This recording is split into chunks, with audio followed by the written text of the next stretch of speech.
Hi friends, ഇന്ന് ഉണ്ടാക്കാൻ പോകുന്നത് കുട്ടികൾക്കുള്ള ഈവനിങ് സ്നാക്സ് ആണ്. ഗ്രേപ്പ് ടീയും ബ്രെഡ് എഗ് ചിക്കനും. വീഡിയോയിലേക്ക് പോകാം. മുന്തിരി വെള്ളത്തിലിട്ട് 3 പ്രാവശ്യം ഉപ്പിട്ട് കഴുകിയെടുക്കുക. സ്റ്റൗ കത്തിച്ച് മുന്തിരി ബോയിൽ ചെയ്തെടുക്കുക. മുന്തിരി തണുത്തതിന് ശേഷം മിക്സിയിൽ അരിച്ചെടുക്കുക.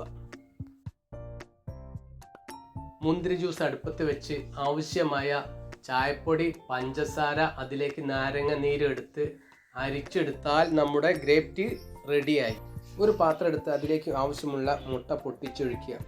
സോഫ്റ്റ് ആകാൻ വേണ്ടി വെള്ളമോ പാലോ ഉപയോഗിക്കാവുന്നതാണ്. അതിനുശേഷം മിക്സ് ചെയ്ത് എടുക്കുക. നമുക്ക് വേണ്ട വെജിറ്റബിൾ ചോപ്പ് ചെയ്ത് ഇടുക. മുട്ടയിലേക്ക് ഉപ്പും നേരത്തെ തയ്യാറാക്കി വെച്ച ഓണിയനും മിക്സ് ചെയ്യുക. അതിലേക്ക് ഓയിൽ ഒഴിച്ച് വീണ്ടും മിക്സ് ചെയ്യുക.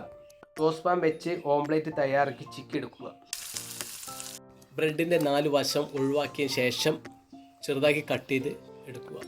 ചിക്കി എടുത്ത എഗ്ഗിലേക്ക് ടൊമാറ്റോ ചോപ്പ് ചെയ്തതും കുരുമുളക് പൊടിയും അതിലേക്ക് ബ്രെഡ് ചോപ്പ് ചെയ്തും ഇട്ട് മിക്സ് ചെയ്താൽ നമ്മുടെ സ്നാക്സും ടീയും റെഡിയായി. ഗ്രേപ്പ് ടീയും എഗ്ഗ് ഫ്രൈ ചെയ്ത് ചിക്കിയതും ബ്രെഡ് ചോപ്പ് ചെയ്തുമാണ് നമ്മൾ ഇന്ന് ഉണ്ടാക്കിയത്. 4 മണിക്കുള്ള സ്നാക്സ് ആണ്. എല്ലാവരും ഉണ്ടാക്കാൻ ശ്രമിച്ചു നോക്കുക. വീഡിയോ ഇഷ്ടമായാൽ ലൈക്ക് ചെയ്യുക, ഷെയർ ചെയ്യുക, സബ്സ്ക്രൈബ് ചെയ്യുക. വീണ്ടും അടുത്ത വീഡിയോയിൽ കാണാം.